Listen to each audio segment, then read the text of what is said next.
భాషా భాగములు 5.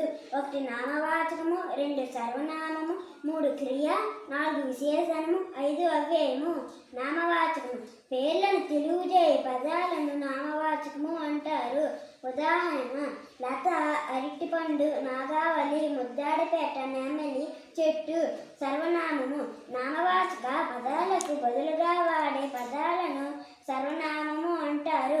ఉదాహరణ: ఆమె, అతడు, నేను, మేము, అది, ఇది, అక్కడ, ఇక్కడ, వారు, వీరు. క్రియ పనులను తెలియజేయ పదాలను క్రియ అంటారు. ఉదాహరణ: వచ్చారు, తిన్నారు, రాసింది, చూశాను, విన్నాడు, చేసింది.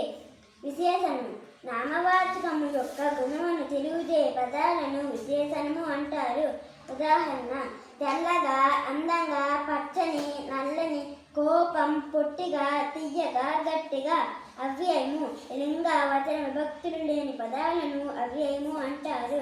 ఉదాహరణ: అయ్యో, ఆహా, ఓహో, అబ్బో, శబాష్, బలిరే.